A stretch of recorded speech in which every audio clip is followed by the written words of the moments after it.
क्या आप जानते हैं कि एक छोटे से संदेह ने किस तरह देवों की महारानी सती के जीवन की दिशा बदल दी?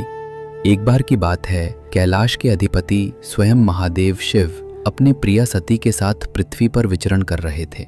दंडकारण्य वन में उन्होंने एक दृश्य देखा। अयोध्या के राजकुमार राम अपने अनुज लक्ष्मण के साथ अपनी पत्नी सीता के वियोग में व्याकुल होकर भटक रहे थे।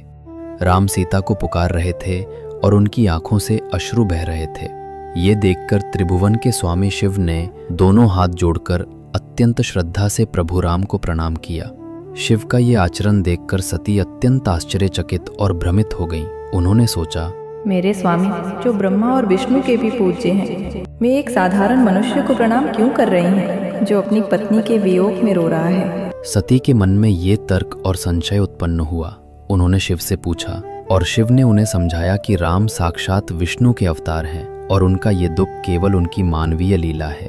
जब सती का संशय दूर नहीं हुआ तो शिव ने उन्हें आज्ञा दी, यदि तुम्हें विश्वास नहीं होता तो तुम स्वयं जाकर उनकी परीक्षा ले लो। मैं तब तक इस वटवृक्ष के नीचे तुम्हारी प्रतीक्षा करता हूँ। सती ने परीक्षा लेने का निश्चय किया।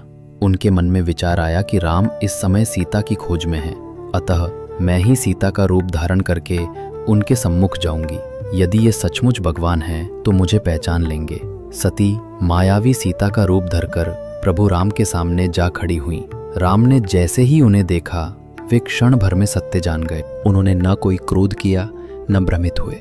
उन्होंने उस छद्म सीता को देखते ही अत्यंत कोमलता और सहजता के साथ दोनों हाथ जोड़कर पुकारा, हे माते, मेरा प्रणाम स्वीकार करें। अकेले वन में कहाँ भटक रही हैं? मेरे आराध्य शिवजी कहाँ हैं? राम के इन शब्दों ने सती के हृदय को बेध दिया।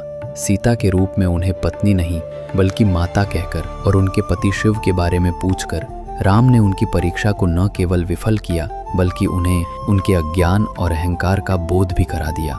सती को तीव्र ग्लानि हुई। उन्हें तत्काल ये ज्ञान हो गया कि राम स्वयं परम ब्रह्म हैं, जिन्हें शिव भी पूछते हैं। वो तुरंत अपने वास्तविक रूप में लौटी, राम की स्तुति की और बिना कुछ कहे सुने लज्जित मन से वापस शिव के पास लौट आई। ये कथा हमें सिखाती है कि परमेश्वर की परीक्षा लेना सबसे बड़ा ज्ञान है।